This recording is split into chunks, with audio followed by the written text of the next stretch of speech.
Septembre 1997. Une semaine après l'accident qui pulvérisa sa voiture sous le tunnel de l'Alma à Paris, la famille royale au grand complet assistait aux funérailles de la princesse Diana.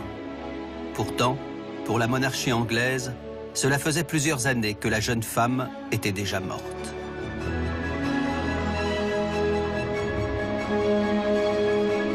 Cinq ans plus tôt, les confidences que Diana avait faites au journaliste Andrew Morton et qu'il avait publiées dans un livre à scandale avaient fait trembler Buckingham Palace. Et depuis cette date, la rupture était consommée entre le palais et la princesse.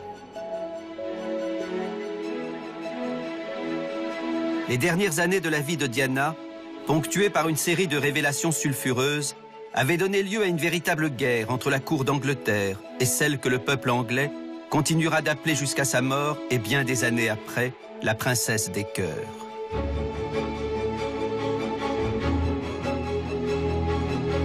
Mais comment expliquer que cette jeune femme de 36 ans, présentée dans un premier temps comme docile, soit devenue un adversaire aussi implacable du trône? Et comment expliquer que sa vie ait été au final si tragique? Eh bien, c'est ce qui m'a donné envie de faire ce film. Suivre pas à pas les aventures de cette rebelle improbable et comprendre l'impuissance de la monarchie britannique à empêcher le conte de fées qu'elle avait tenté de vendre au monde entier de se transformer en pur cauchemar.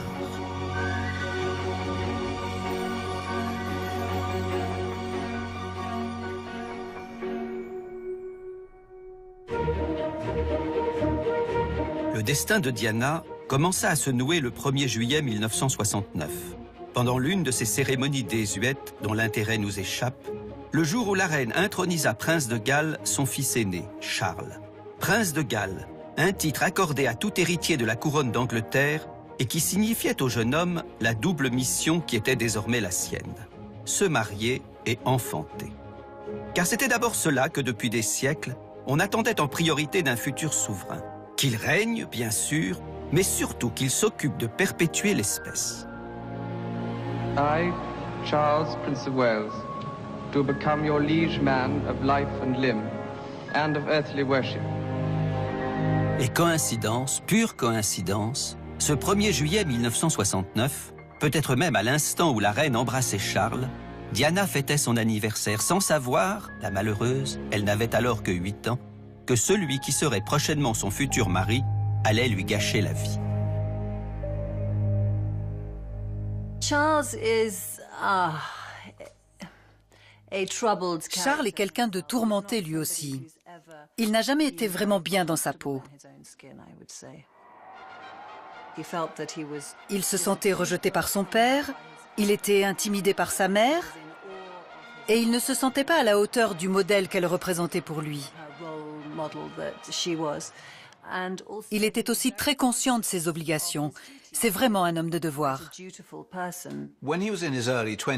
Quand il avait une vingtaine d'années, c'était quelqu'un de très sérieux, de très honnête. Ses parents l'ont énormément poussé à voyager, à faire tout un tas de choses. Il fallait que ce soit un homme d'action, qu'il sache piloter un avion. Il devait parler plusieurs langues, aller à l'université de Cambridge. Il devait se montrer partout, s'intéresser à tout. Il faisait de son mieux, il était très consciencieux. Il voulait à tout prix laisser sa marque dans le monde.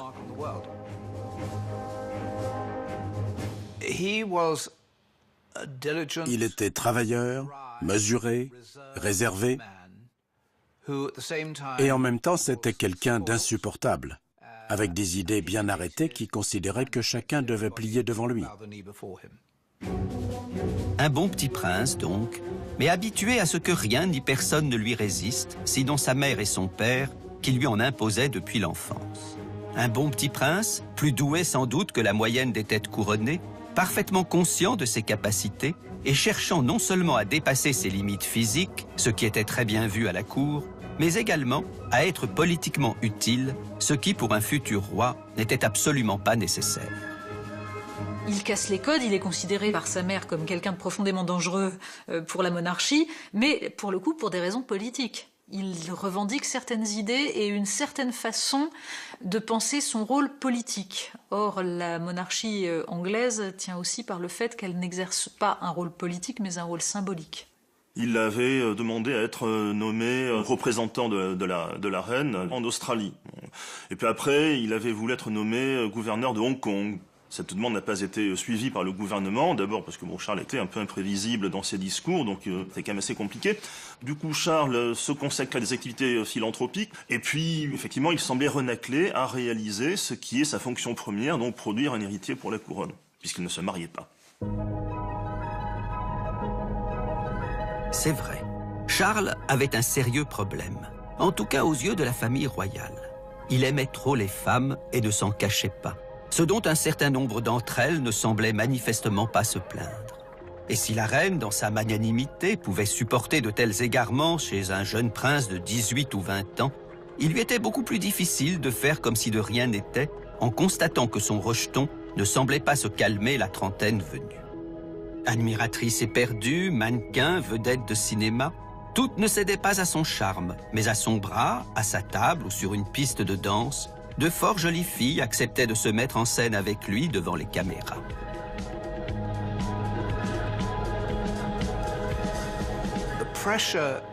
La pression était de plus en plus forte et les critiques de plus en plus nombreuses parce qu'il fréquentait beaucoup de filles mais ne se mariait pas. Pour tout le monde, son job était avant tout de se marier, d'avoir un fils et de perpétuer la monarchie. Ce qui est craint à la fin des années 70, c'est que Charles, en multipliant les aventures avec des femmes mariées et qui ne sont pas d'un statut qui permettrait un mariage, mette effectivement la monarchie en danger. La décision fut donc prise au palais d'aider Charles à se trouver une épouse. Une matrone expérimentée, sa grand-mère, proposa ses services.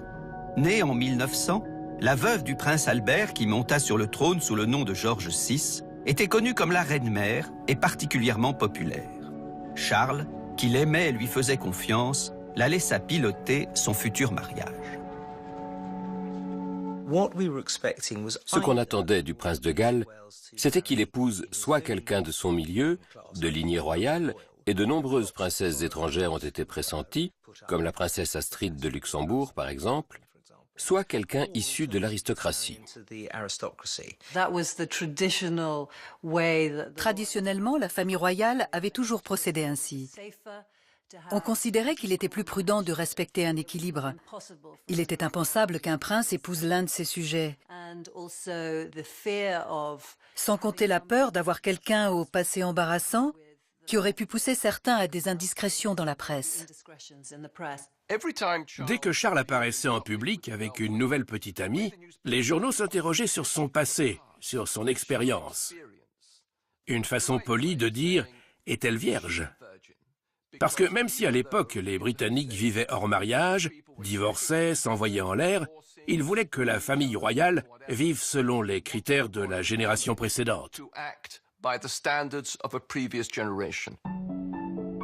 La famille royale étant pressée, le casting dura peu de temps, et la reine-mère tira très vite de son chapeau le nom d'une jeune femme qui n'était autre que la petite fille de sa propre dame de compagnie. Les deux old ladies se connaissaient bien et se persuadèrent l'une l'autre de la justesse de leur choix.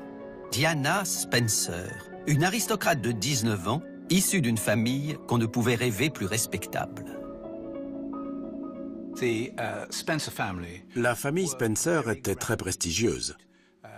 Elle remontait au Moyen-Âge. Et comme beaucoup d'aristocrates en Grande-Bretagne, ils se considéraient comme plus importants que la famille royale. D'autant plus qu'ils font aussi partie de la famille Churchill, qui est également une famille ducale très ancienne. Ils sont donc au sommet de la pyramide de la société britannique. Ils possédaient un immense domaine au centre de l'Angleterre et John Spencer a toujours su qu'il en hériterait un jour. Il n'avait donc pas besoin de travailler.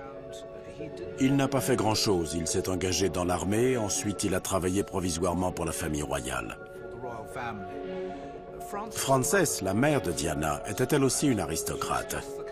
C'était typiquement le genre de personne à épouser l'héritier d'un fabuleux domaine.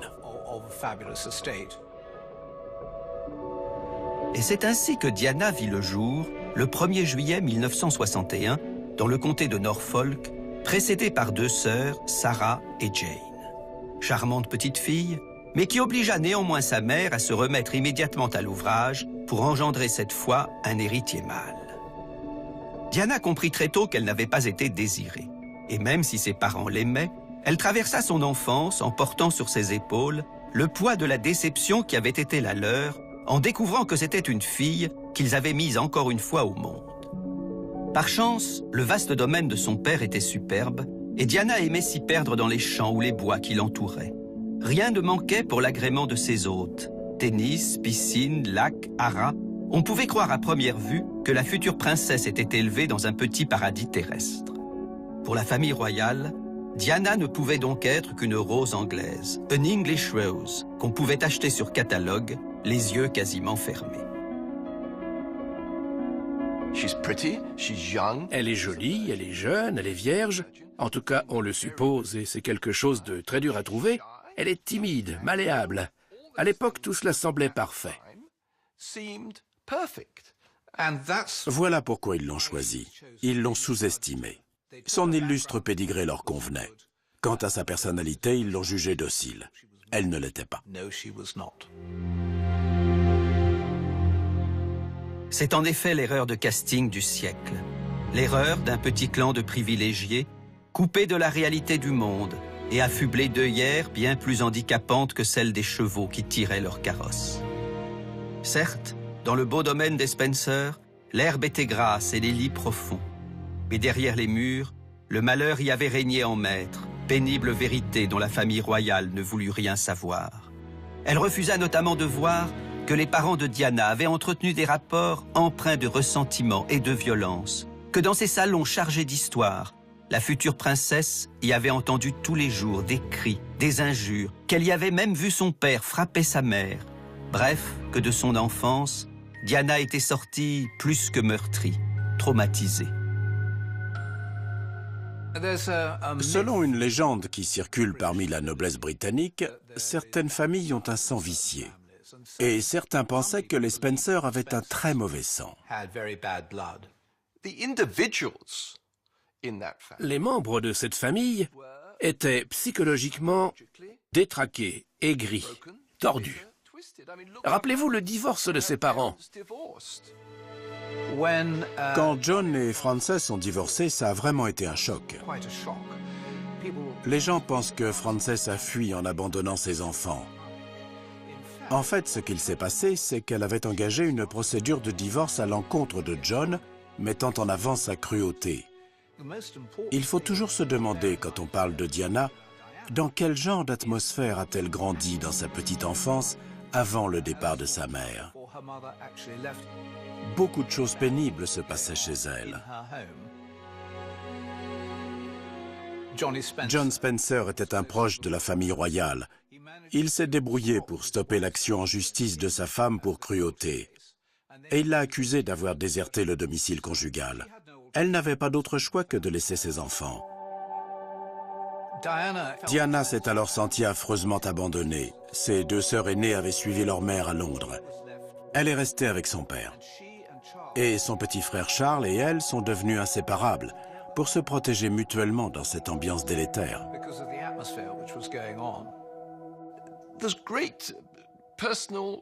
Il y avait de gros problèmes dans cette famille.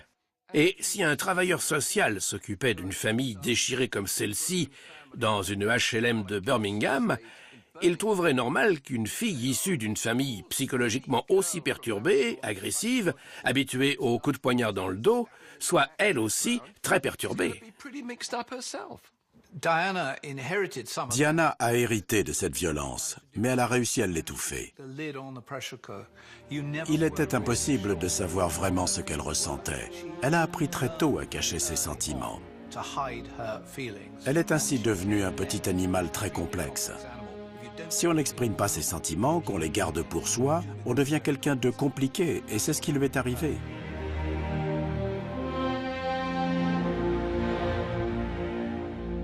Hélas, pour l'aider à comprendre sa future belle-fille, personne à la cour n'osa conseiller à la reine de s'intéresser un peu plus à la psychanalyse des enfants et un peu moins au dressage des chevaux. Diana, à l'adolescence, c'était Cendrillon. La chaussure en moins, la névrose en plus. Sa mère obligée de l'abandonner et de fuir le domicile conjugal. Son père avait même poussé la perversion, jusqu'à se remarier avec une femme qui n'avait rien à envier à la marâtre du célèbre conte. Et ironie de l'histoire, c'était la fille d'un véritable personnage de dessin animé, l'extravagante Barbara Cartland, dont Diana, plus jeune, avait lu avec passion les romans d'amour. Diana haïssait sa belle-mère, Rain Spencer, parce que Rain lui a retiré la dernière chose à laquelle elle était attachée. John Spencer était très amoureux de sa seconde épouse, et elle l'avait complètement accaparé. Ce qu'elle voulait, c'était régenter son mari et diriger le domaine familial d'Althorpe. Et pour y parvenir, elle devait à tout prix éloigner le père, John, de ses enfants. Elle y est très bien parvenue. Tous les enfants la détestaient. Ils l'avaient en horreur. Elle s'appelait Rain, pluie en anglais, et il la surnommait pluie acide. C'était cruel, et néanmoins assez juste.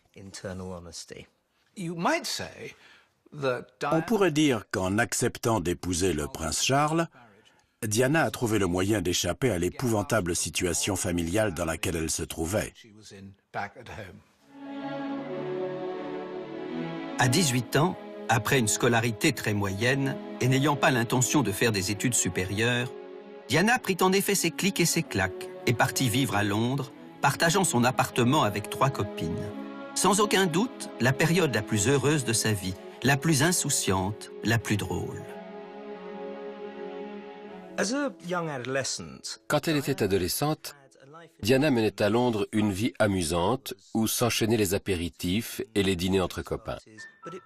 Mais ça n'a jamais été une vie de débauche. Et pourtant, à l'époque, dans les années 1980, l'aristocratie britannique menait une vie de débauche. Les gens se droguaient, buvaient beaucoup, ils étaient sexuellement très libres. Ce n'était pas du tout son cas. Elle appartenait plutôt au groupe des institutrices de maternelle. En effet, après avoir multiplié les petits boulots mal payés, Diana se retrouva assistante maternelle dans un jardin d'enfants du quartier de Pimlico. Pour elle, qui n'avait pas de vocation et qui se laissait guider par les hasards de la vie, s'occuper d'enfants lui convenait fort bien.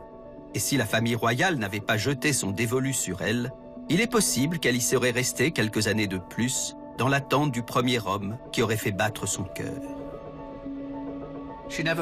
Elle n'a jamais eu d'amoureux. La plupart des adolescentes veulent être amoureuses. Elles veulent trouver un garçon à qui ouvrir leur cœur, même si elles ne l'épousent pas. Pendant les 2 années qu'elle a passées à Londres, Diana n'a jamais rencontré quelqu'un qui la séduise réellement, qui lui ravisse le cœur.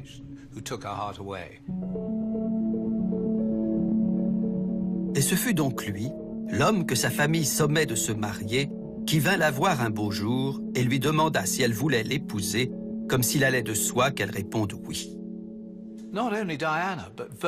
Pas seulement Diana, mais toutes les jeunes filles de son âge en Grande-Bretagne souhaitaient épouser un prince, se promener en carrosse, porter des diadèmes, des diamants et de jolies robes. Toutes les filles du royaume rêvaient d'être princesses de Galles. Et Diana allait réaliser ce rêve. Allait-elle refuser? Non.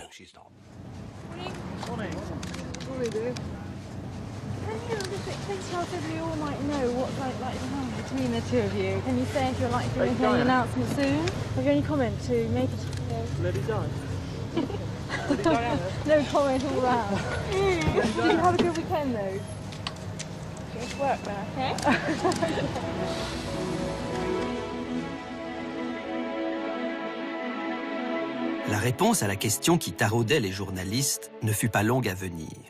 Très vite, la cour annonça que les 2 tourtereaux se fiançaient, puis qu'ils allaient dans la foulée se marier. Du jour au lendemain, Diana se retrouva la compagne du célibataire le plus célèbre et le plus convoité de Grande-Bretagne, et aussi la proie des tabloïds britanniques, qui sont à la presse ce que le mildiou est à la vigne, une infection. Mais ce qui est formidable, c'est que personne ne soupçonna alors la suite de l'histoire, que l'inconscient de Diana serait bien plus fort que le protocole de la cour. Quand elle a accepté ce mariage, elle s'attendait à vivre un conte de fées. Le pays en parlait comme d'un conte de fées, la presse également. Mais celle qui y croyait le plus, c'était Diana. Cette jeune fille naïve de 19 ans était très éprise du prince Charles.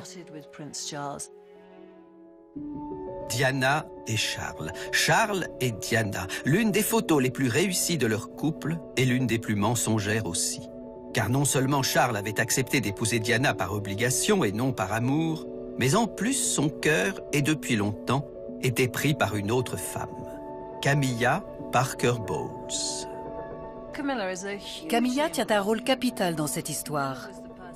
Avec Camilla, Charles se sentait en confiance. Il se sentait vraiment à l'aise. Elle était sympathique, chaleureuse, drôle, décontractée. Tout le contraire de la famille royale. C'est ce qui explique pourquoi Charles se sentait si bien avec elle. J'ai rencontré Camilla à peu près à la même époque que le prince Charles. J'allais assister à des parties de polo à Smith Lawn, près du château de Windsor. Elle appartenait à un groupe de femmes qui, elles aussi, assistaient à ces parties de polo. La plupart d'entre elles étaient élégamment vêtues. Elles portaient des carrés Hermès, elles avaient des sacs Gucci. Camilla, elle, portait un vieux jean fermé par une épingle à nourrice. Elle n'accordait aucune importance à son apparence. Elle était coiffée n'importe comment, mais elle dégageait un magnétisme qui la distinguait des autres. L'aristocratie anglaise était un peu trop bien élevée, un peu trop bien habillée. Elle était animale.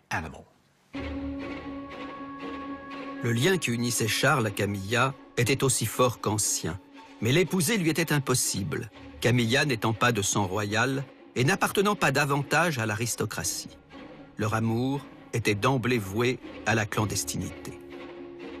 Camilla lui a dit « Écoute, Marie, cette idiote, elle n'y verra rien, elle est toute émerveillée par la royauté, c'est exactement le genre de fille qu'il nous faut pour poursuivre notre liaison.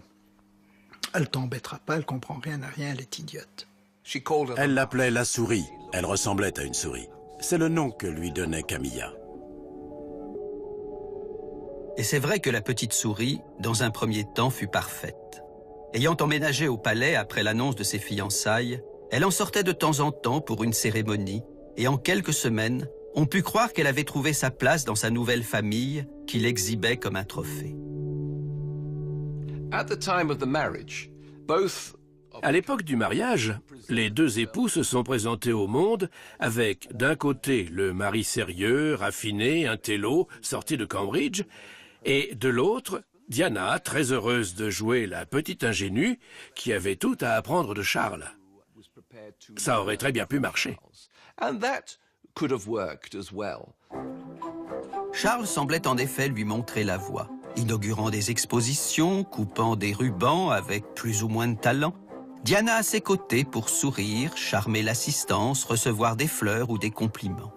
Avec bonne volonté et simplicité, elle accomplissait les quelques gestes symboliques qui étaient de son ressort, oubliant pendant quelques heures le doute qui la rongeait pendant les nombreuses absences de Charles, ou lorsque celui-ci, amant peu discret, laissait traîner un indice. Il y a la fameuse histoire du bracelet, un bracelet qui vient de chez Asprey, un des plus grands bijoutiers londoniens, qui est livré pour le prince Charles. Bon, Diana regarde, l'ouvre pour voir ce que c'est. C'est un bracelet avec deux initiales, G et F. Et donc il apparaît que ce bracelet, en fait, c'était un cadeau que Charles voulait faire à Camilla Parker Bowles. Et donc c'était Fred et Gladys qui étaient leurs surnoms. Alors Charles lui dit, mais non, pas du tout, ça n'est pas ce que tu crois. Il s'agit d'un cadeau pour justement montrer que c'est la fin de ma liaison avec elle, puisque bon, maintenant nous sommes fiancés, je vais t'épouser. Elle l'a probablement cru. Elle a cru pouvoir se débarrasser de Camilla. Elle était plus jeune, plus jolie, elle était issue d'une lignée plus aristocratique. Elle pouvait épouser le prince Charles, contrairement à Camilla. Elle pouvait donner naissance au prochain roi d'Angleterre, contrairement à Camilla. Elle était donc sûre de l'emporter. Mais ça n'a pas été le cas. How you feel today, both of you? Difficult to find the right sort of word, isn't it, really? Just delighted and happy. And I'm amazed that she's been brave enough to take me on. And I suppose in love. Of course. Whatever in love means. The television interview was... L'interview télévisée a été un moment terriblement embarrassant pour lui. Parce qu'il savait que Camilla regardait. Et il ne voulait pas dire qu'il était amoureux de sa future épouse. Il aurait alors trahi l'amour qu'il portait à Camilla. Voilà pourquoi il a esquivé si maladroitement la question. Parce que Camilla regardait. Il n'était pas encore mari et femme, mais Diana entrevoyait déjà que son couple risquait de n'être qu'une illusion. Sa propre sœur, Sarah, qui avait été un temps l'une des petites amies de Charles, lui avait décrit son infidélité. Et la tristesse qui l'envahissait se révélait parfois en public, comme dans cette scène où elle éclata en sanglots et dut être exfiltrée. Il est très clair que Diana était victime du système Windsor.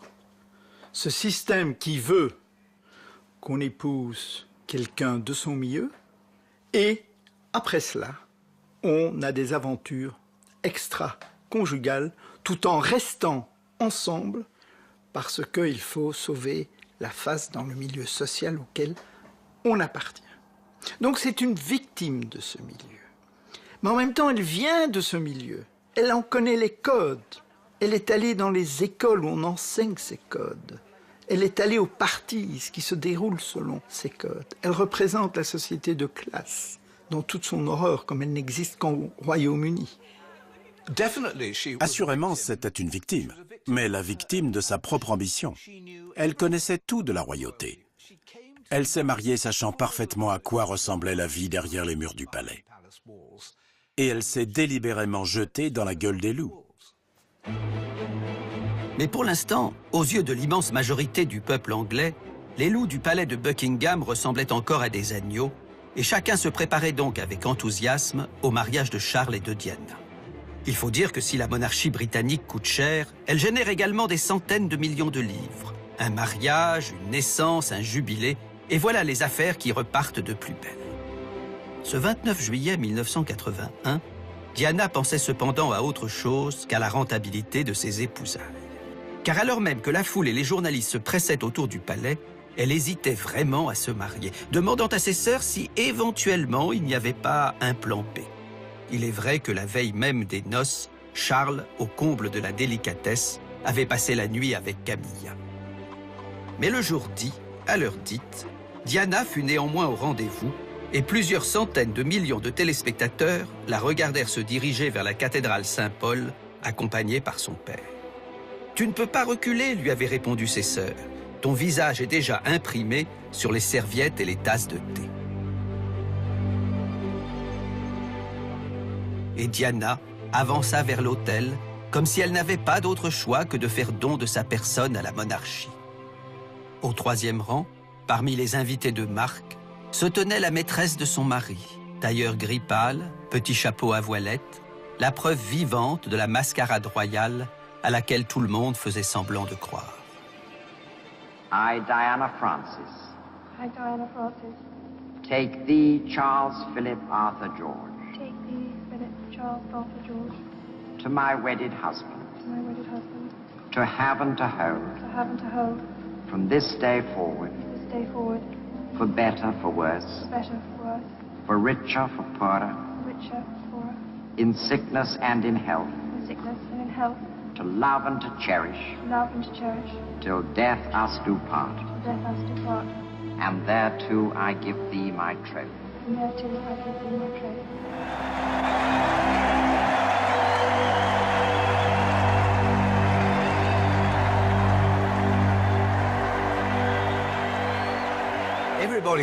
Tout le monde a été dupé, parce que tout le monde a bien voulu être dupé.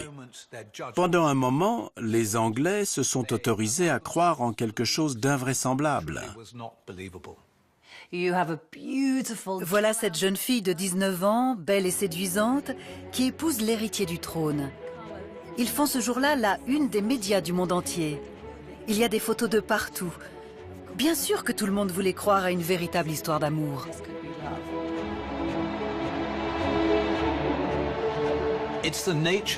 C'est dans la nature des Britanniques de croire à la monarchie. C'est un idéal abstrait. Dans la réalité, ça n'existe pas. Nous créons une bulle dans notre imagination et la famille royale vit dans cette bulle. Et nous croyons ce qu'ils veulent nous faire croire. Nous avons envie de croire à ce qu'ils nous racontent. On se laisse mener par le bout du nez.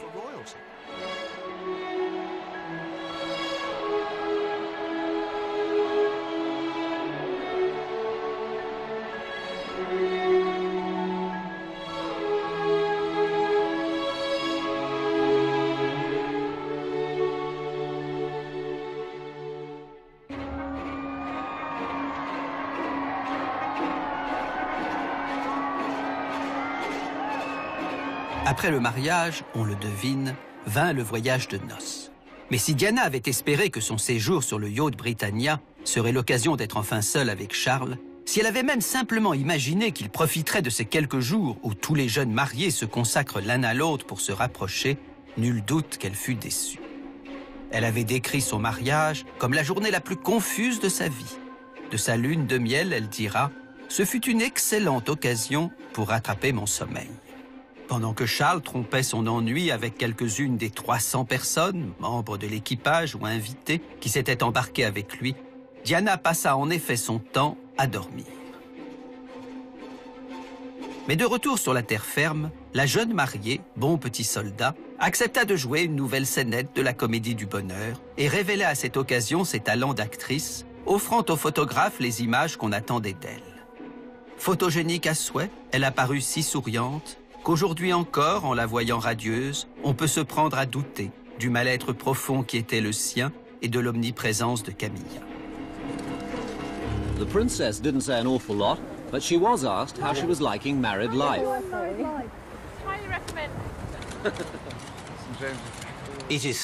On raconte que Charles s'était engagé à n'avoir plus aucune relation avec Camilla. Camilla, au départ, avait dit au prince Charles, la veille de son mariage, « Nous ne nous verrons pas pendant 3 ans ». Ensuite, très vite, ils se sont revus, et elle le savait. Elle découvre des lettres de Camilla adressées à Charles. Il porte des boutons de manchette que Camilla lui a offerts pendant sa lune de miel. Elle s'aperçoit, avant même leur départ à Balmoral, que Charles pense plus à Camilla qu'à elle, sa jeune épouse. La question est peut-être naïve, mais Charles ne souhaitait pas que son mariage fonctionne un tant soit peu? Je crois qu'il voulait sincèrement que ça fonctionne. Mais il était peut-être trop intelligent pour tomber bêtement amoureux et devenir le compagnon de quelqu'un de beaucoup plus jeune et plus simple que lui. Il ne fait aucun doute que le prince Charles a épousé une délicieuse et chaste jeune fille, une vraie jeune fille, pas encore une femme. Elle n'avait pas la maturité nécessaire pour apporter à Charles ce qu'il attendait d'une femme. Elle n'avait pas la profondeur de Charles, qui avait des centres d'intérêt bien marqués, que ce soit l'architecture, que ce soit l'environnement. Donc rien ne les rapprochait. Et alors, Charles aurait pu expliquer aussi à Diana ce qu'il attendait d'elle. Mais voilà, il n'y avait jamais véritablement de communication entre eux.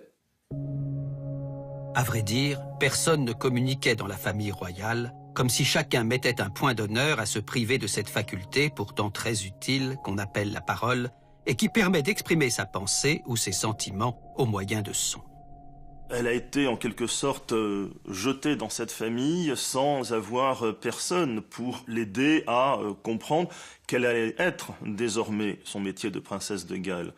On avait chargé la reine-mère de s'occuper d'elle et de lui expliquer le protocole de la famille royale, les us et coutumes des Windsor. Et en fait, la reine-mère ne s'est jamais occupée d'elle. Elle n'avait pas de guide, pas de mentor. Elle pensait sans doute que Charles serait un conseil, un appui. Il ne l'a pas été. Ce sont des rites que Diana a eu du mal à intégrer parce que ce mariage était dysfonctionnel. Parce qu'il n'y avait aucun terrain d'entente entre Charles et Diana, Alors que la raison pour laquelle Camilla et Charles s'entendent si bien, c'est que finalement, Camilla a été la conseillère de Charles de tout temps. Il ne pouvait pas tenir son rôle de prince de Galles sans l'avoir. Elle a toujours été un soutien pour lui. C'est ce que Diana ne pouvait supporter. D'être la simple doublure de Camilla, de n'avoir aucune autre utilité pour Charles que de faire bonne figure sur la photo en attendant de lui donner une descendance. Et oui, même si on hésite à les plaindre, les jolies princesses une fois mariées peuvent souffrir dans leur château, quand il n'y a plus ni dragon ni sorcière, et qu'elles découvrent chez leur prince charmant l'inverse de ce qu'elles attendaient de lui, l'indifférence. Diana était quelqu'un de terriblement compliqué, qui réclamait beaucoup d'affection. Elle s'était sentie rejetée par sa mère, elle était pourri gâtée par son père. Elle était certainement très en demande d'amour. Ce qu'elle voulait avant tout, c'est que son mari lui accorde toute son attention. Et comme ce n'était pas le cas, ça l'a beaucoup perturbée.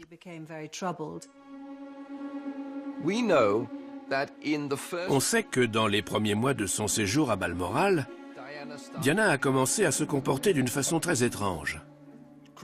Elle avait des crises de larmes. Nous savons qu'elle était boulimique, qu'elle souffrait de troubles alimentaires. Tout ça n'était que le début, sans doute à cause de la situation qui l'oppressait.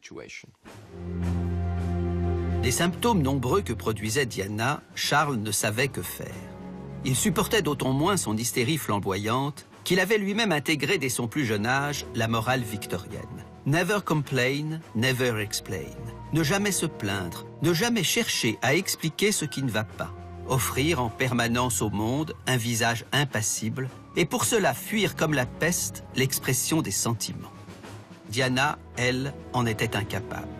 Et arrivant tout juste à donner le change en public, elle aspirait bien davantage à s'allonger sur un divan qu'à faire bonne figure à côté d'un trône. La reine elle-même a tout fait pour que ce mariage réussisse.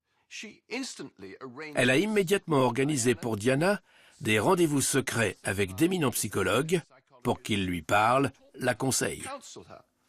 Ensuite, quand dans les mois qui ont suivi, elle a continué à aller mal, la reine s'est dit « c'est sûrement à cause de la pression médiatique ».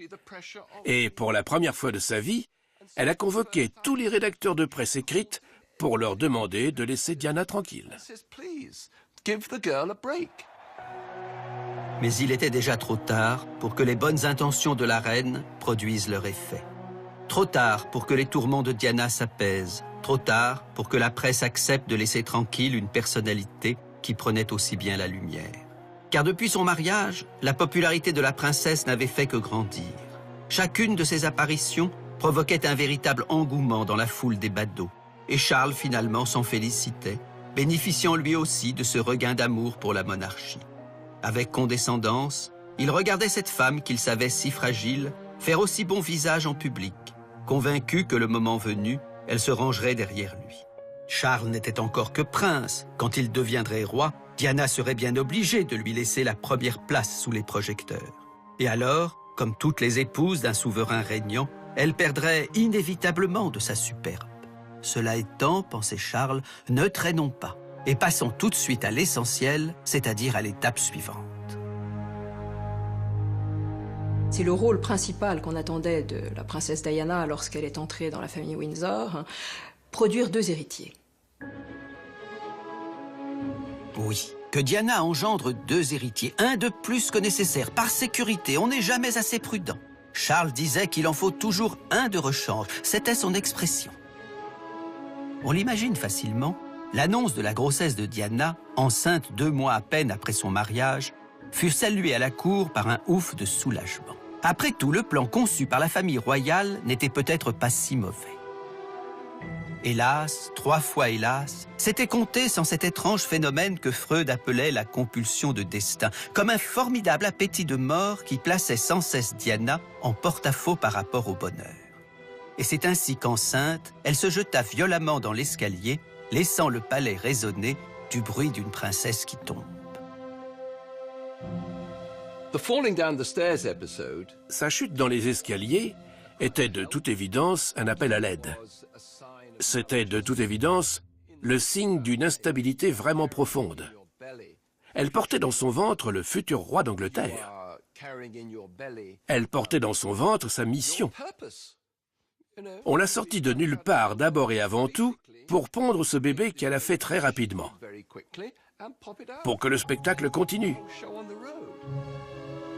On peut, à juste titre, chercher un lien avec sa fonction royale et voir déjà dans cet acte de sabotage potentiel une colère, une tristesse, une forme de tragédie, un sentiment d'emprisonnement.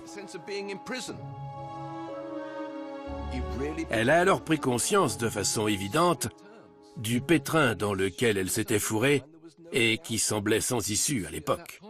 How is Lady Di? She's very well, Vicky. Marvelous. Was it a very painful experience? Have you ever had a baby? No, I haven't. I should wait and see. He's in very good form. Marvelous. And looking more healthy and more human-like.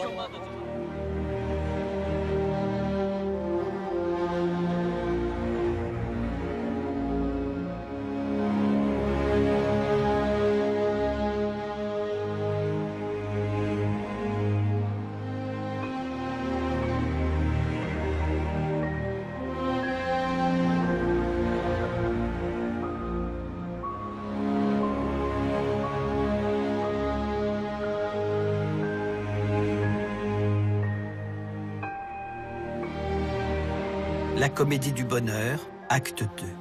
Après le mariage, le bébé. Charles vivait toujours le grand amour avec Camilla, mais ne rechignait pas plus aujourd'hui qu'hier à prendre la pause. Et s'ensuivirent 2 nouvelles années de tartufferie royale. William arrive avec maman et papa. William sur les genoux de maman. Bébé bave. Papa se rapproche de maman, la famille est unie. William prend la main de papa. Maman fait voler bébé. Et bébé suce ses doigts, puis son jouet, et finit sur les genoux de papa, avant de s'emparer de la laisse de maman, puis de revenir sur ses genoux. Jusqu'au moment où maman en a quand même marre, et d'un geste sec le fait comprendre à papa. 2 ans de tartufferie, où Diana et Charles, que la naissance de leur enfant n'avait nullement rapprochés, se mirent en scène quelques minutes à chaque fois, pour immortaliser des scènes idylliques devant les caméras. Et 2 ans plus tard, rebelote. William accompagne papa pour voir l'héritier de rechange, Harry, qui lui aussi a droit à la sortie radieuse et au départ en voiture vers la maison. Home, sweet home, la maison où ses parents faisaient semblant de vivre ensemble. Mais tout cela restait sans gravité, puisque les apparences étaient sauves. Oui, merci Diana d'avoir accompli ta mission. Maintenant, tu peux faire ce que tu veux. Continuer de pleurer, voyager, prendre des amants, peu importe. Les bébés sont là, les Windsor peuvent respirer, et avec eux, l'Angleterre.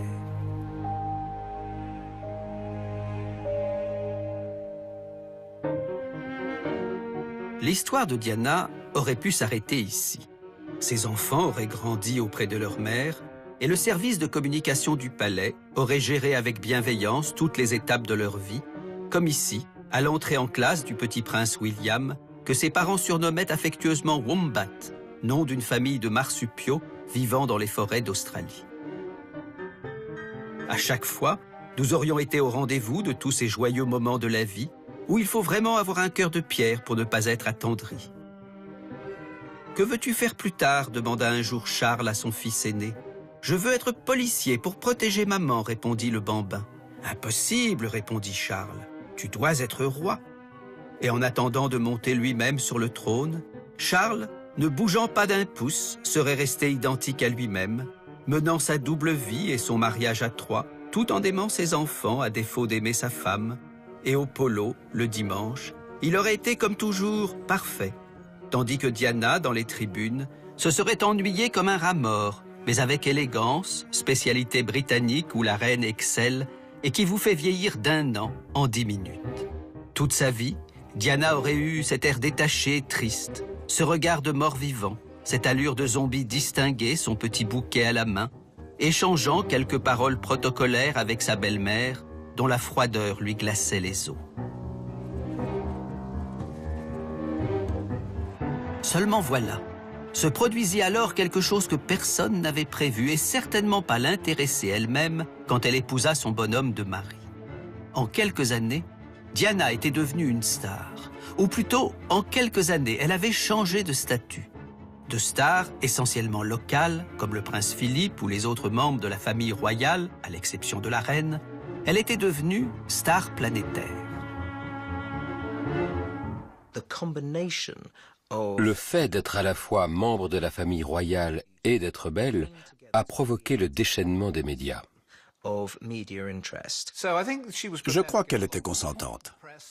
La presse et les photographes, ça faisait partie du jeu pour elle. Elle apprenait très vite.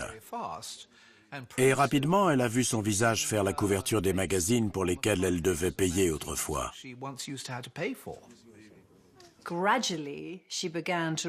Petit à petit, elle s'est rendue compte que cela lui donnait un certain pouvoir. Un pouvoir complètement différent de celui de la famille royale et à l'opposé de celui de Charles. Elle s'est aperçue qu'elle l'éclipsait souvent, que les gens voulaient la voir elle plutôt que lui.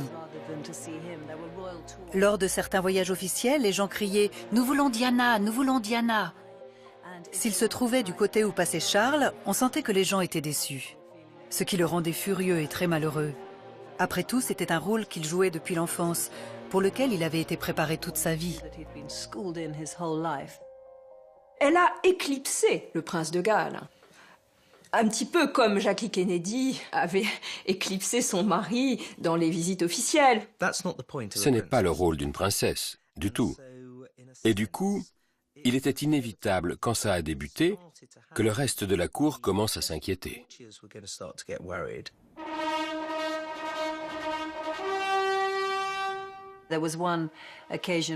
D'habitude, après une cérémonie d'ouverture du Parlement par la reine, la presse du lendemain commente son discours et le programme du gouvernement. Mais cette fois-là, c'est la nouvelle coiffure de Diana qui a fait les gros titres. Donc elle était tout à fait consciente que son apparence avait le pouvoir de créer l'événement. La reine Élisabeth et sa mère avaient beau faire des effets vestimentaires et porter à l'occasion des robes pimpantes, chaque fois que Diana montrait ne serait-ce que le bout de son nez, on ne voyait qu'elle.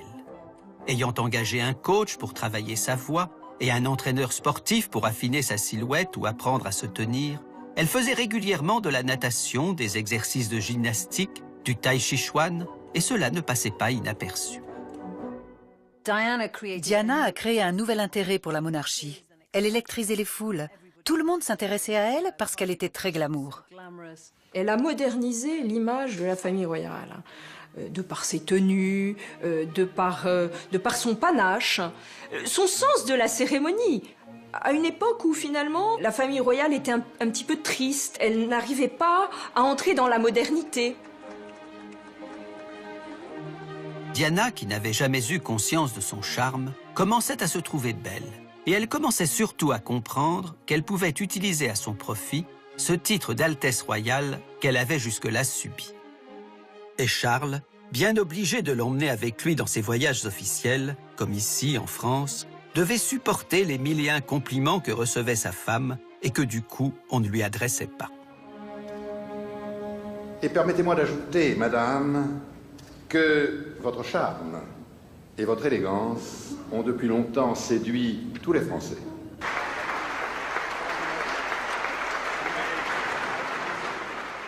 The second day of the visit to Washington by the Prince and Princess of Wales has seen thousands of people out on the streets to greet them.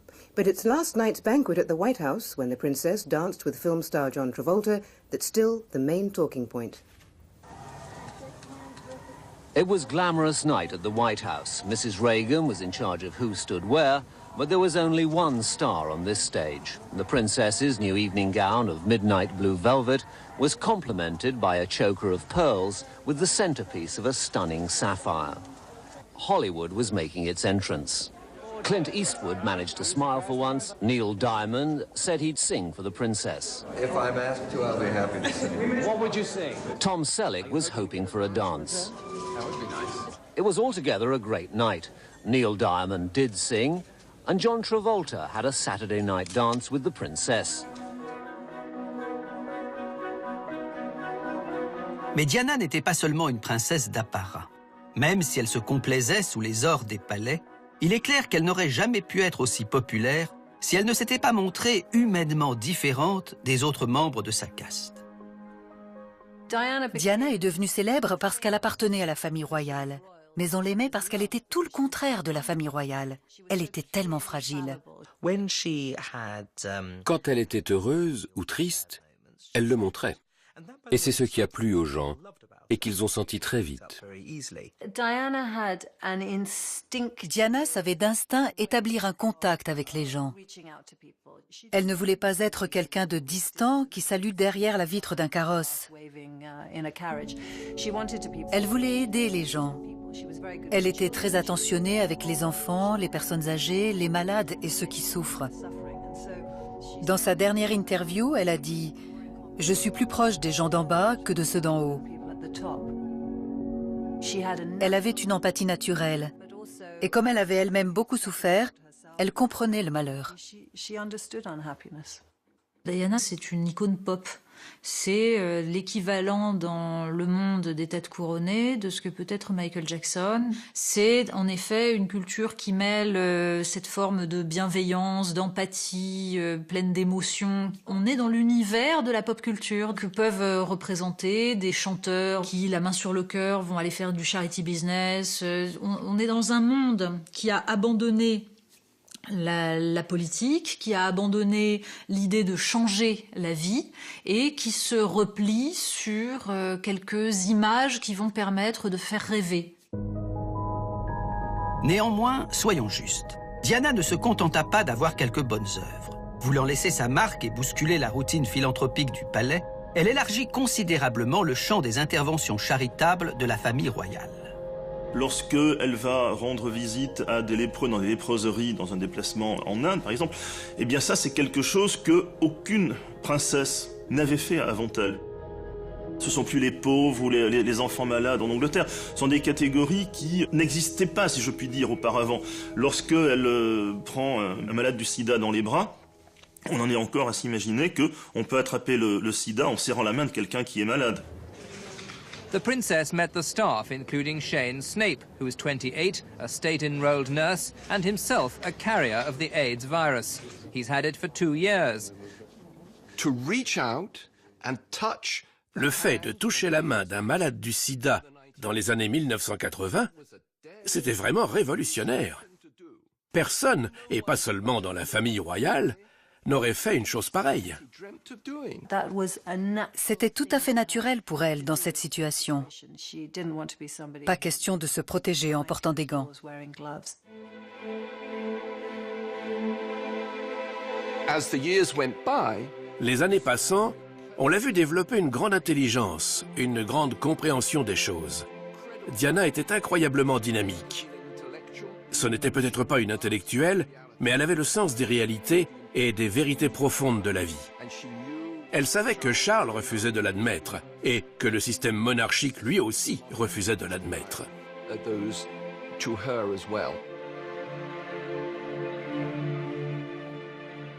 Sans aucun doute, l'engagement humanitaire de Diana n'était pas dépourvu d'arrière-pensée. Avec la famille royale, les relations devenaient exécrables. Et chaque fois que Diana réussissait à attirer une caméra de plus sur elle, c'est comme s'il y avait une caméra de moins sur Charles, et cela la réjouissait. Le temps passant, les deux époux ont en effet de plus en plus de mal à cacher leur mésentente, et les bruits commencent même à courir sur une éventuelle séparation. Seulement voilà, pas question de divorcer quand on a eu la fâcheuse idée d'épouser le futur roi d'Angleterre. Une idée de séparation, comme une idée de divorce, était à des allées-lumière de la réalité, d'autant plus que le souvenir de ce qui s'était passé avec Édouard VIII était très présent encore. Édouard VIII, le roi fantasque qui abdiqua quelques mois après le début de son règne. Fort peu respectueux du protocole et n'ayant aucune envie de sacrifier sa vie privée à son devoir, il préféra abandonner le trône pour épouser celle qu'il considérait comme son grand amour, une Américaine divorcée, Wallis Simpson. Son abdication avait provoqué un véritable traumatisme à la cour d'Angleterre, Et la reine Élisabeth qu'on voit sur ces images, et qui à l'époque avait 10 ans, s'en souvenait fort bien. Elle s'en souvenait d'autant plus que c'était son père qui, d'une façon totalement inattendue, était devenu roi à la place d'Édouard, son frère aîné.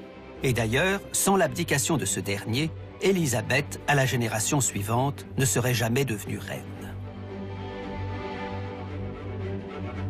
Cette notion de divorce, qu'elle accepte pour certains de ses enfants, elle la refuse à l'héritier au trône parce que ça lui rappelle une crise de régime qui a failli emporter la royauté.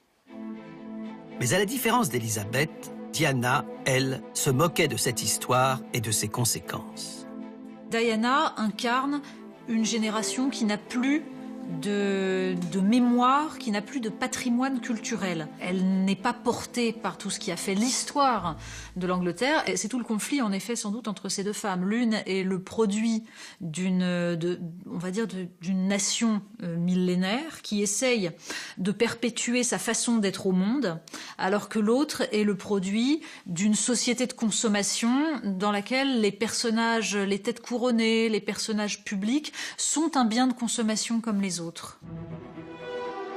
Contraints de perpétuer un mariage qui les faisait souffrir chaque jour davantage, Charles et Diana se retrouvèrent progressivement dans une situation intenable. Abandonnant la bataille à fleur et moucheté qu'ils se livraient depuis le premier jour, ils en vinrent au début des années 90 à entamer une guérilla médiatique, comme lors du voyage officiel qu'ils firent ensemble en Inde en 1992. Alors que le couple princier était supposé prendre la pose devant le Taj Mahal, qui symbolise l'amour aux yeux du monde entier, Diana s'y retrouva au dernier moment toute seule, Charles ayant décidé d'effectuer une autre visite. Cet affront blessa profondément la princesse, mais quelques jours plus tard, elle le lava elle-même en public, détournant délibérément la tête lorsque son mari, vainqueur d'un match de polo, tenta de déposer un baiser sur sa joue. La foule, ainsi que tous ceux qui accompagnaient le couple, étaient mortifiés, raconta leur ancien attaché de presse. Et Charles, humilié d'avoir dû embrasser un bout d'oreille, semblait fou de rage. Elle affichait publiquement que son couple battait de l'aile. Et elle était prête à bousculer tous les usages pour le montrer. Au moment où elle prend conscience du complot de l'establishment pour dissimuler la crise conjugale, là est la césure. Elle a violemment contre-attaqué. Elle a tout fait pour nuire à son mari, pour divulguer des ragots le concernant. The Princess of Wales has been attending the Garter service at Windsor Castle on the eve of publication of a controversial book about her life as a royal. Its author, Andrew Morton, has spoken for the first time since details of the biography became known, and he claims there's chronic instability inside the royal family. This afternoon, the Princess arrived at St George's Chapel, Windsor, with other members of the royal family for the annual Order of the Garter service. The public gaze is on the Princess all the more because of the controversial book to be published tomorrow. Its author claims the Princess has been deeply unhappy for much of her married life and is on the horns of a dilemma about whether to remain in the royal family. Much has been made of Andrew Morton's allegation that the Princess attempted suicide on 4 or 5 occasions. I can't emphasise strongly enough the volatility of the situation inside Kensington Palace. La première fois que j'ai lu le livre de Morton, j'ai trouvé qu'il était nul, que c'était des bobards. J'étais jaloux en tant que rival, mais j'ai pensé que ça ne pouvait pas être vrai. Et puis j'ai découvert que si. La parution de ce livre a été un véritable séisme. Ce fut une tempête sans fin.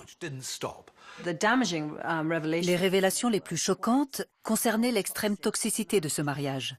Elle avait tenté de se suicider, elle s'était jetée dans les escaliers, elle était boulimique. Des détails incroyablement personnels. Diana était-elle assez naïve pour s'imaginer que les gens ne se douteraient pas que ça venait d'elle? Bien sûr que ça venait d'elle.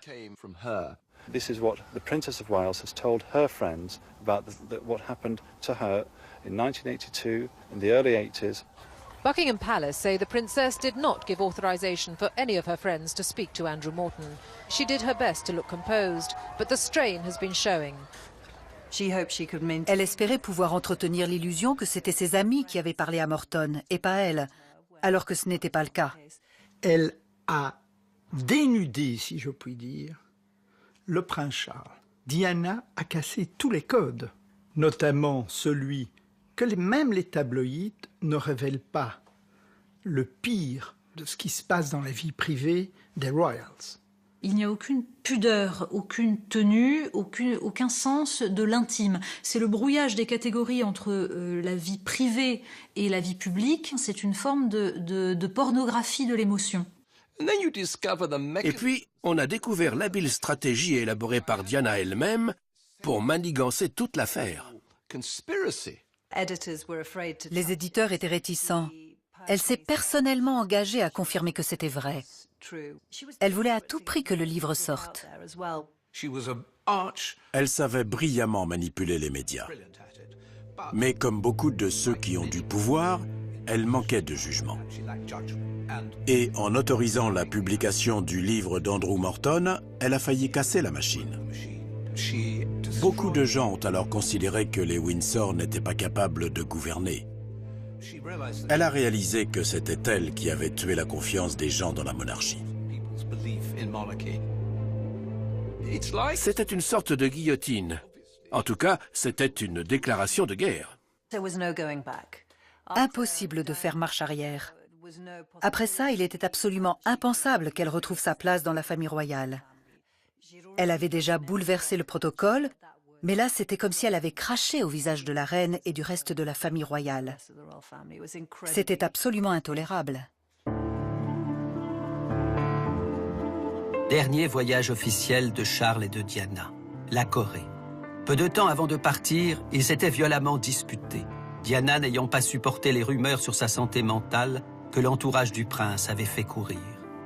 Pendant tout le voyage, elle affichera un visage de martyr, comme si elle portait le deuil de son mariage et assistait, avec un parfait inconnu, à 8800 km de chez elle, à son propre enterrement. Diana, her true story, the Korean version, is in the shops. For Koreans, it's all deeply puzzling. I can't understand it, said this man. I just remember their wedding was so spectacular. It's very interesting, he says. We don't have books like that about leading Koreans. Pour la énième fois, Charles s'était écrié « Comment as-tu pu croire sérieusement que je serais le premier prince de Galles dans l'histoire à ne pas avoir de maîtresse ?» Et pour la énième fois, Diana lui avait répondu « Comment as-tu pu croire sérieusement que je pourrais souffrir sans que cela se voie ?» Tout n'était plus maintenant qu'une question de mois, voire de semaines. Le palais devait tirer un trait sur ce fâcheux intermède qui durait depuis plus de 10 ans. Mais quelle issue convenable trouver à ce vaudeville royal. Diana était la mère du futur roi d'Angleterre. On ne pouvait la congédier comme une cuisinière qui aurait laissé brûler le rôti de la reine. Et puis, il y avait la presse, omniprésente, qui suivait Diana comme son ombre et immortalisait chaque moment de sa vie, attendant le moindre dérapage, le plus petit faux pas. Oui, comment se débarrasser d'une aussi encombrante princesse ? Elle avait à peine dépassé la trentaine, elle était en pleine forme, elle faisait du ski, du jogging. Certes, elle était instable et suicidaire, mais jusque-là, ses passages à l'acte n'avaient pas été couronnés de succès. Et il était fort possible qu'elle vive jusqu'à 100 ans, accueillie aux 4 coins du monde comme l'épouse légitime du prince de Galles. Décidément, cette année 1992 était maudite. Annus horribilis, dira la reine, qui coup sur coup avait vu divorcer son fils cadet Andrew, puis sa fille Anne. Année horrible où jamais le palais ne regretta autant d'avoir lié son sort à cet imprévisible ennemi de la monarchie, qui jouait les saintes nitouches, mais qui avait néanmoins réussi à fragiliser la couronne. Parallèlement à l'émancipation de Diana, le comportement de la presse a commencé à changer. Elle ne respectait plus autant la famille royale. Les gens étaient devenus avides de potins. Jusqu'à l'épisode Diana, les tabloïds ne faisaient que de l'actualité royale, heureuse, à la guimauve. C'est Diana qui a changé les données. Soudain, elle faisait vendre les journaux. Les rédacteurs en chef disaient que si Diana ne faisait pas la une des journaux, les ventes chutaient de 30 à 40%. Pareil pour les magazines. Donc il y a une concurrence entre les tabloïds et les paparazzi notamment pour mettre en une des tas d'histoires sur Diana. Sans compter aussi qu'à l'époque, du fait de la désintégration du mariage de Charles et Diana, il y avait des clans rivaux au palais de Kensington. La presse avait donc de nouvelles sources d'informations. Beaucoup de gens voulaient parler. C'est alors qu'éclata le Squeegee Gate, un scandale dont le nom évoquait le Watergate, qui avait conduit à la démission du président américain Nixon.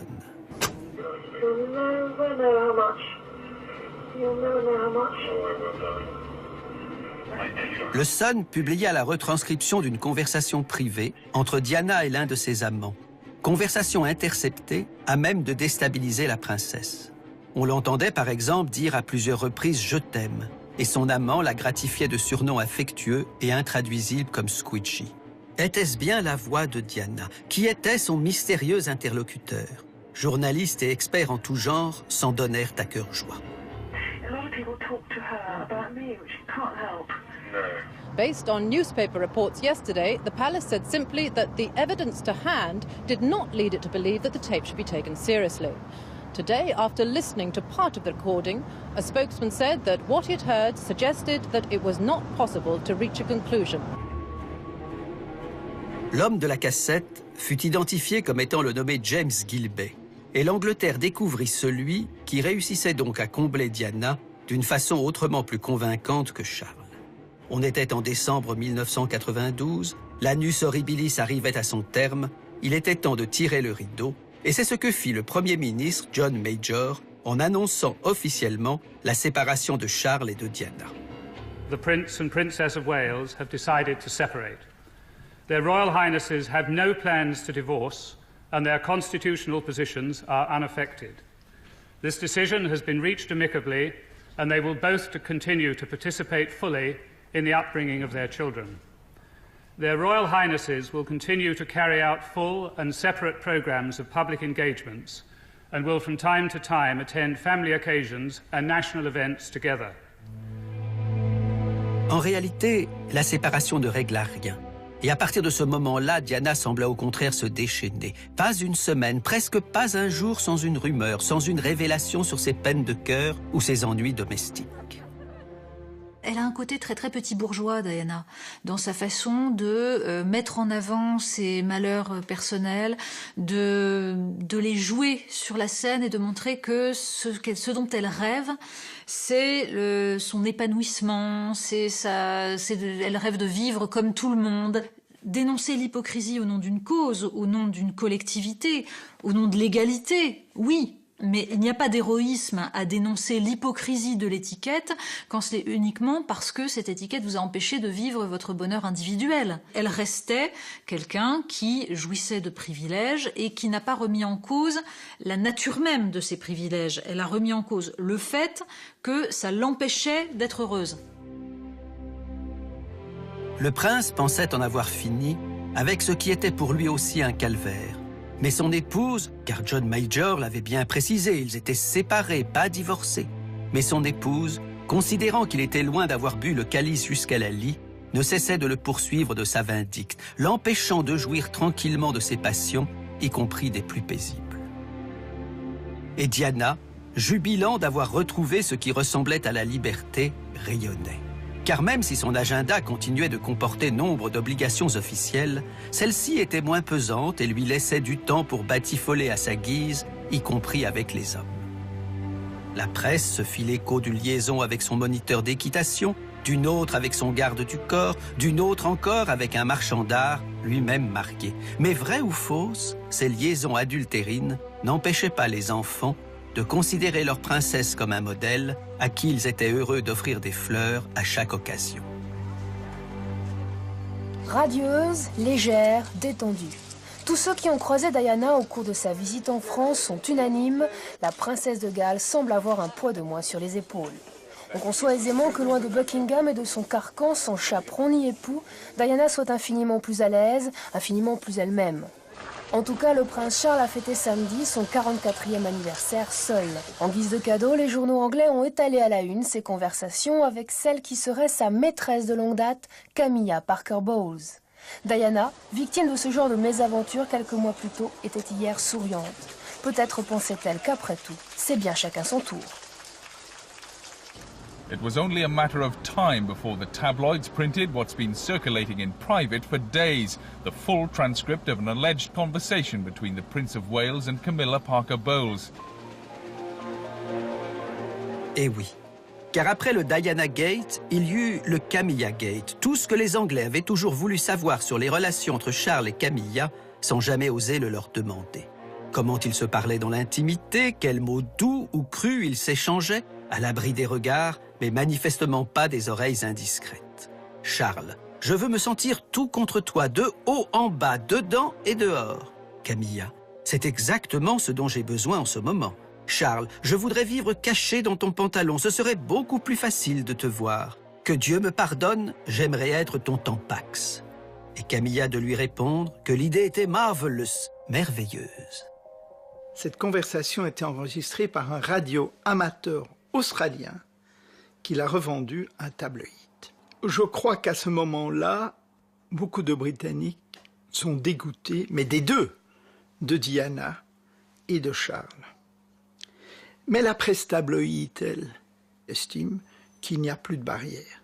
Tant qu'on n'attaque pas la reine, mais en revanche l'héritier au trône, c'est déconsidéré à ce point que tous les coups sont permis.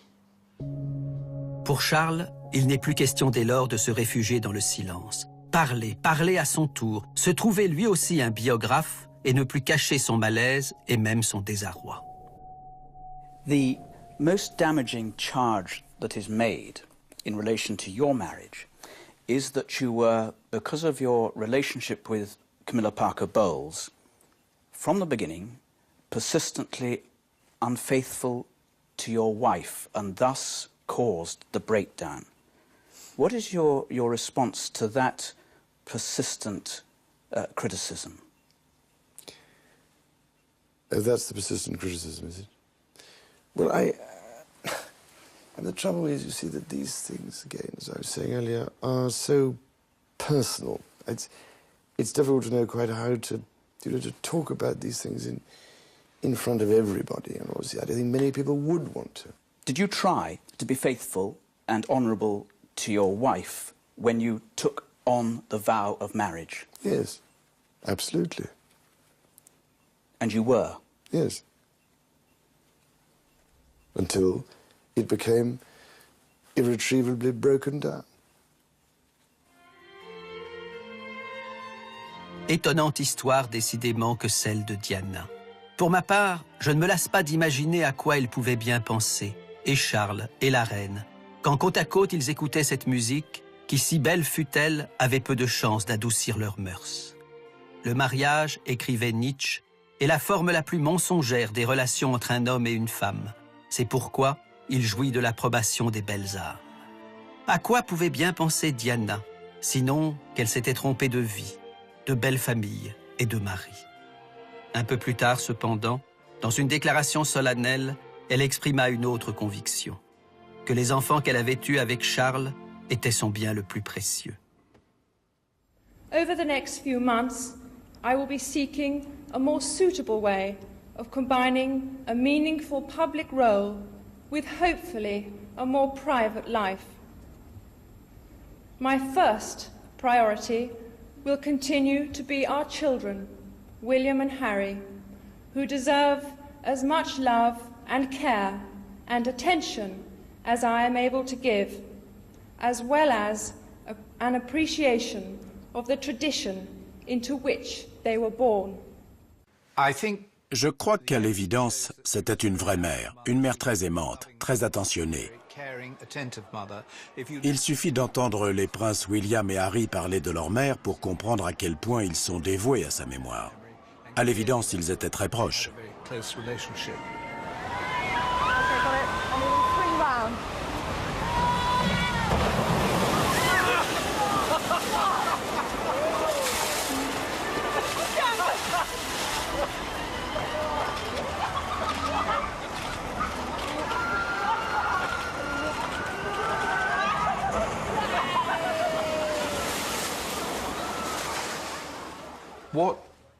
Ce qu'on sait moins, c'est qu'après la rupture, elle s'est servie des enfants comme d'une arme contre son mari. Elle les gardait avec elle quand elle devait les rendre. Elle empêchait Charles de les voir quand c'était son tour. Et c'est vrai que dans la bataille pour la garde des deux princes, Charles avait baissé les bras.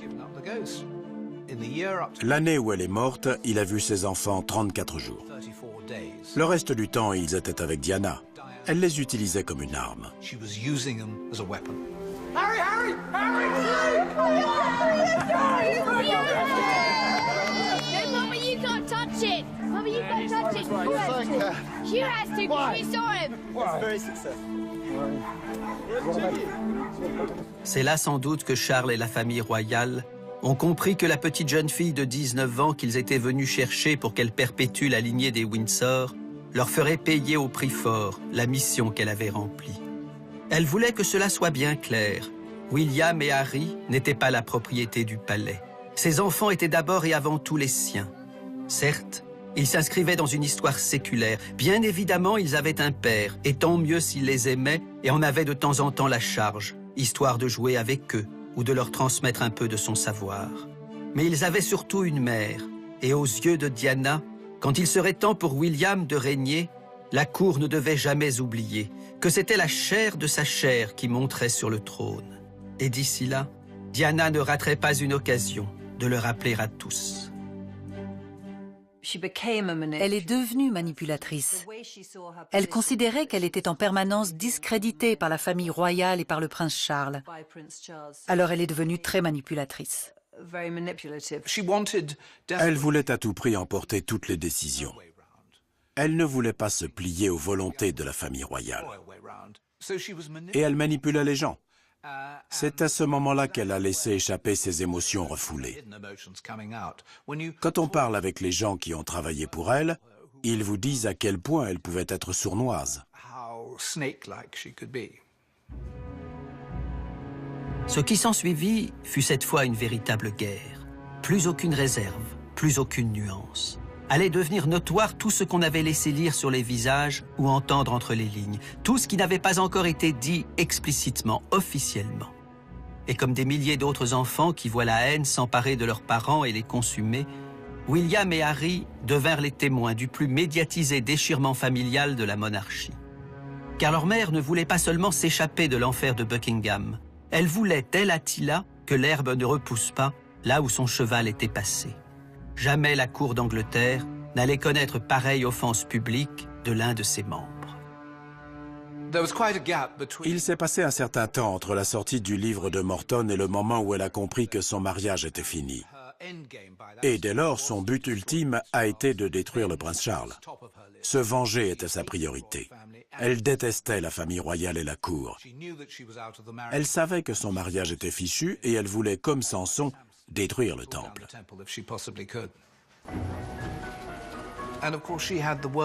Et en plus, elle avait la presse mondiale de son côté. Ses moindres faits et gestes faisaient la une des journaux. Elle faisait l'ouverture des journaux télévisés. Elle avait plus de pouvoir que cette famille qui régnait depuis 1000 ans. Oui, quand on se demande encore aujourd'hui où diable Diana a pu trouver la force de s'assigner un objectif aussi démesuré, la réponse est sans doute liée à ce pouvoir médiatique qui était alors le sien et lui permettait de croire, puisqu'elle était plus populaire que la reine elle-même, qu'elle était aussi plus puissante que toute la cour réunie. C'est alors qu'elle commit le passage à l'acte le plus suicidaire de toute sa vie. Le jour même où les journalistes la surprirent à Londres dans cette tenue décontractée, elle donna une interview télévisée, aujourd'hui interdite de diffusion, et plus cadenassée que la couronne de la reine. Une interview qui allait signer son propre arrêt de mort. Son interview dans l'émission Panorama a été un moment terrible pour la monarchie. Elle voulait empêcher le prince Charles d'accéder au trône. Dans le cadre de cette interview pour la BBC, la chaîne nationale, elle ne pouvait pas tout se permettre. Mais elle en a quand même profité pour dire à la nation « Charles ne fera pas un bon roi. Vous devriez confier la couronne à mon fils, le prince William. »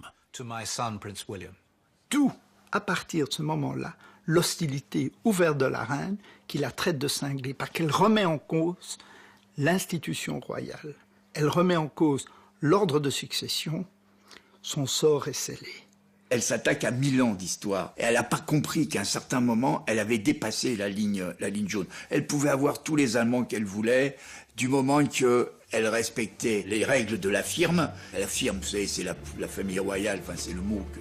Là, elle n'a plus rien contrôlé. Elle ne savait plus où elle en était. C'était totalement irréaliste. Cela ne pouvait pas avoir lieu. Le prince Charles attendait d'être roi depuis très longtemps et il n'allait pas renoncer parce que son ex-femme le réclamait. À l'époque, je me suis vraiment demandé dans quelle mesure elle ferait passer ses sentiments personnels de femme et de femme bafouée avant les intérêts de son pays, de sa famille et de ses fils. Et c'est là, en fin de compte, tout le drame de Diana. C'est devenu une guerre idéologique sur la façon de se comporter en public, de se faire remarquer, sur le bien fondé de la monarchie. Et pour finir, Diana a déclaré « Je veux être la reine des cœurs ». Une façon pour elle de dire que la reine n'était pas la reine des cœurs. Et ça s'est terminé comme toutes les bonnes guerres, par un sauve-qui-peut général, avec un gagnant et un perdant. Et c'est Diana qui a perdu. Diana a en effet sous-estimé la reine et sa capacité à réagir sans tergiverser. En décembre 1995, un mois à peine après l'interview de la BBC, la reine, passant à l'offensive, exige de Charles et de Diana qu'ils divorcent, et illico. Convaincue d'être intouchable en dépit de ses incartades, et souhaitant continuer à bénéficier de tous les avantages liés à son rang, la princesse, qui n'avait nullement en tête de divorcer, est désorientée. Sa popularité et le pouvoir qu'elle lui donne sont si intimement liés au statut qui est le sien qu'elle a du mal à imaginer une autre vie, radicalement différente de celle qu'elle a menée jusqu'alors. Certes, elle s'est lancée à corps perdu dans une nouvelle histoire d'amour, cette fois avec un jeune médecin pakistanais, Asnat Khan. Avec lui, je suis en paix. Il m'apporte ce dont j'ai besoin, explique-t-elle, et elle rêve déjà de parcourir le monde à son bras pour de jolies causes humanitaires.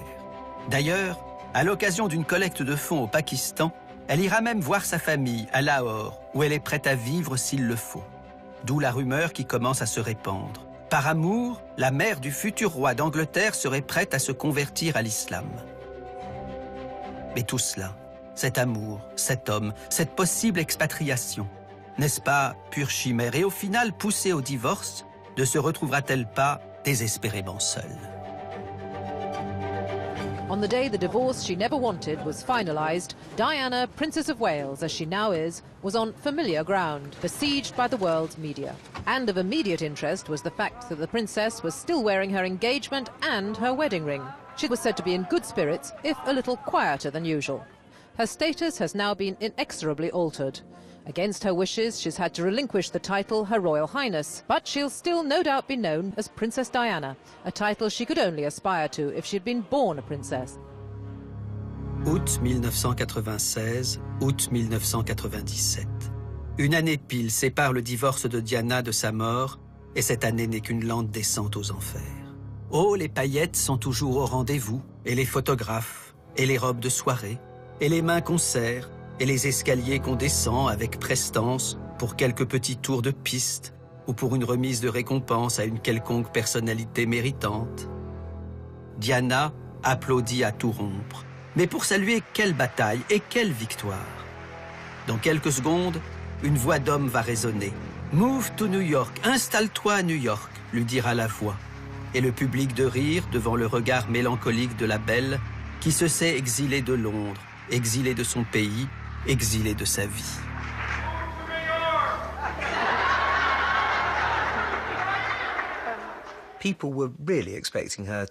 Les gens voulaient vraiment qu'elle s'installe en Amérique, peut-être même avec un milliardaire américain, et qu'elle ne soit plus un personnage central de la société britannique. Mais à New York, ou à Washington, ou à Miami, qu'est-ce qui aurait été différent pour elle? Est-ce que les paparazzi et leurs téléobjectifs l'auraient comme par miracle laissée tranquille? « Get lost, allez au diable », leur lança-t-elle en sortant de la voiture, furieuse. Mais le diable n'était pas ailleurs. Il était là, à ses côtés. Et Diana se retrouvait prise au piège de son propre jeu avec les médias.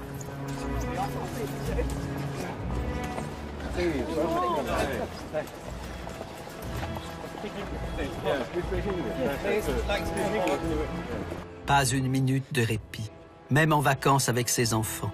Et que dire de ces dérisoires incantations qui n'avaient aucune chance d'être entendues? S'il vous plaît, en tant que mère, puis-je vous demander de respecter mes enfants? Je veux les protéger. Août 1996, août 1997. C'est l'annus horribilis de Diana, où s'engageant contre les mines antipersonnelles qui mutilent et tuent, alors même que certains conflits sont terminés depuis des années, elle se coiffe d'une couronne bien différente des couronnes princières et se rend au milieu de champs infestés par les bombes, prenant des risques que personne à la cour d'Angleterre n'aurait osé prendre. La mort, brutale comme une mine qui explose, hantait plus que jamais son histoire. Milan, juillet 1997, une des toutes dernières apparitions publiques de Diana. Ce sont les obsèques du couturier Gianni Versace, assassiné en Floride par un tueur en série. Diana seule, en deuil, mais liée depuis peu à la dernière de ses conquêtes, la plus rocambolesque, la plus provocatrice de toutes. Dodi El Fayed, le fils du milliardaire égyptien Mohamed El Fayed. C'était de la provocation. Elle voulait être vue avec Dodi El Fayed, parce que ce n'était pas quelqu'un de fréquentable. Elle a dit « Je vais tous vous surprendre ». C'était presque comme un message adressé à l'establishment, signifiant qu'elle était allée encore plus loin que ce à quoi l'on s'attendait. Surtout en choisissant Dodi El Fayed, dont le père, déjà à l'époque, critiquait ouvertement l'establishment.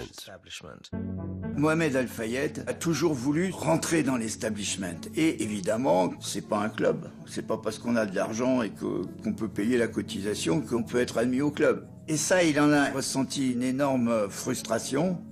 En fait, il avait construit une espèce de roman entre son fils et Diana. Et c'est pour ça qu'il l'avait invitée à Saint-Tropez, à une période où elle était délaissée, où elle savait pas très bien où aller avec ses enfants. Et il a fait venir son fils. Et puis, par un concours de circonstances, il y a eu une histoire qui s'est nouée entre eux. Et Mohamed El Fayed en avait déjà tiré des plans sur la comète. Il aurait bien aimé, en tout cas, que cette histoire se transforme. D'ailleurs, il n'hésitait pas à payer. Il payait une montre, il avait payé des bijoux, il avait carrément acheté un yacht, le Jonical, qu'il a acheté en une semaine quand même. Et d'un seul coup, il les invite à venir au Ritz avec une arrière-pensée qui est de donner un petit peu de lustre au Ritz qu'il avait racheté une dizaine d'années auparavant. Donc, tout marche bien. Et puis d'un seul coup, patatras.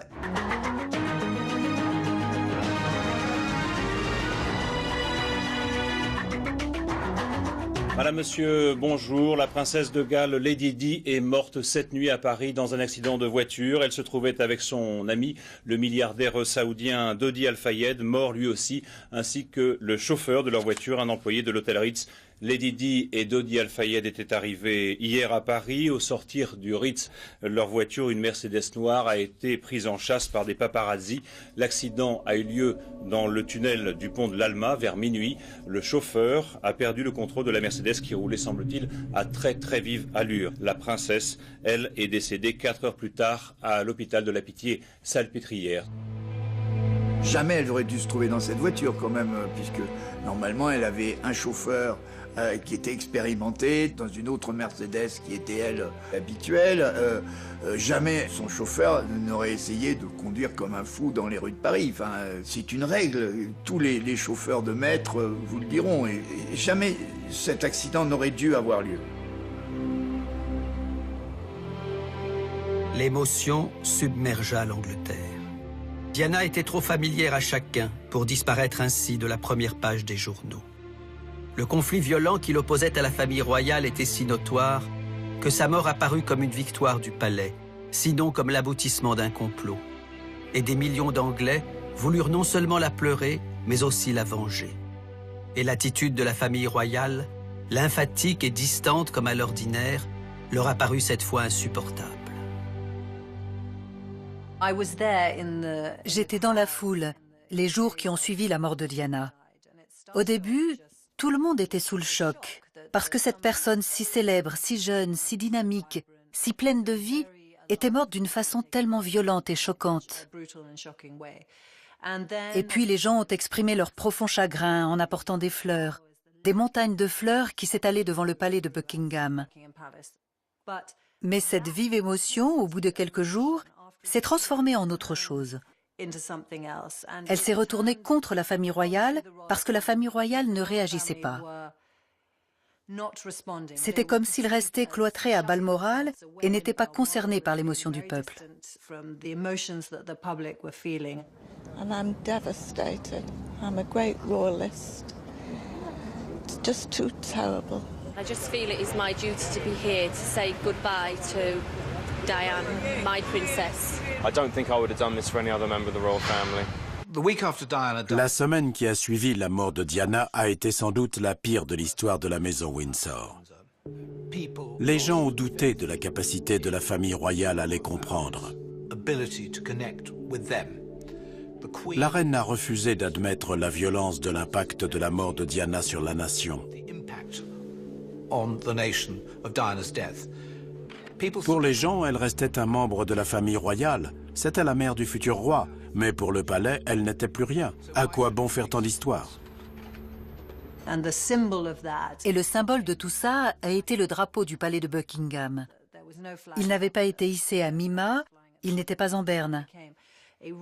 C'est devenu à ce moment-là le symbole même de l'insensibilité de la monarchie. Traditionnellement, il n'y a pas de drapeau en berne, même pas pour le père de la reine, le roi. Cela a vraiment surpris, plus que choqué la cour à Buckingham, quand ces demandes pressantes ont afflué de partout pour exiger de rompre avec une tradition vieille de plusieurs siècles et de hisser ce fameux drapeau à mi-mât. C'était des signes d'une tradition qui, pour le coup, paraissait totalement poussiéreuse. Les journaux britanniques parlaient de cobwebbed monarchy, une monarchie pleine de toiles d'araignée. Et cette incompréhension a pu nourrir l'idée que finalement, on n'avait pas besoin de monarchie, que la reine était out of touch, déconnectée des préoccupations des gens, et qu'on pourrait peut-être effectivement se passer d'elle. Jamais la monarchie n'a été autant menacée par le courant républicain. Pour la première fois au cours de cette semaine, le courant républicain, qui est plus ou moins constant à 10-12%, est monté jusqu'à 25%. Une semaine. Pendant une semaine après l'accident, c'est vrai, la monarchie britannique vacilla, et certains pensèrent même que cela allait permettre la revanche posthume de la jeune princesse. Mais c'était oublié, encore une fois, que Diana était le pot de terre et Élisabeth le pot de fer.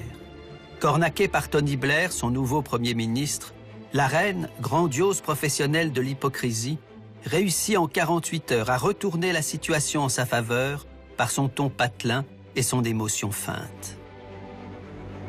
I want to pay tribute to Diana myself. She was an exceptional and gifted human being. In good times and bad, she never lost her capacity to smile and laugh, nor to inspire others with her warmth and kindness. I admired and respected her for her energy and commitment to others, and especially for her devotion to her two boys. Il a suffi d'un seul discours de la reine.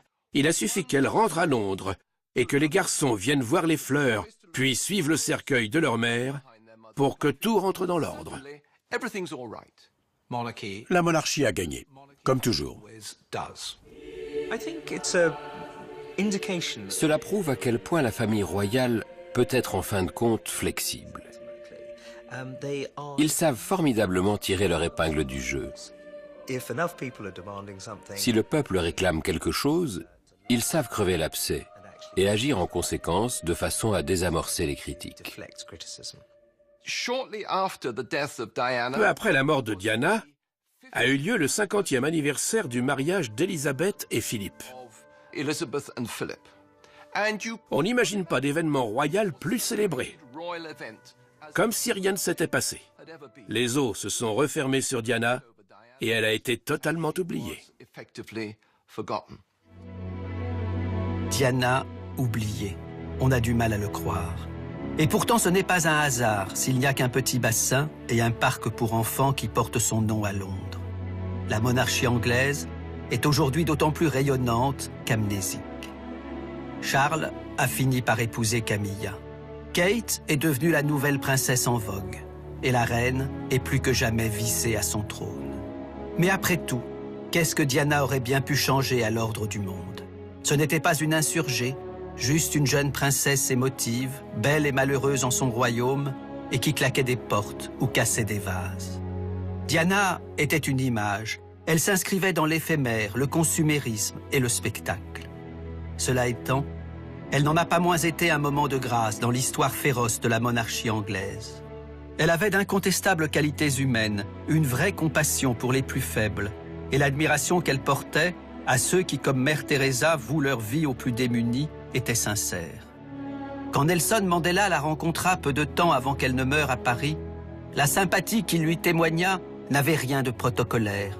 Diana le touchait, et d'abord par son absence de préjugés racistes, qui contrastait avec les sentiments xénophobes de nombre d'aristocrates anglais. Peut-être est-ce d'ailleurs ce qu'on doit retenir de l'histoire de Diana, qu'il ne fait pas bon d'être humain, trop humain, dans le petit monde étouffant des têtes couronnées. En tout cas, que les petites filles qui se déguisent en princesses pour leur anniversaire et qui rêvent du prince charmant se souviennent de la leçon. Il vaut mieux, en grandissant, qu'elles ne fassent pas la même erreur que Diana, et qu'elles se tiennent à bonne distance des palais, des carrosses, des simagrées royales et des mensonges princiers.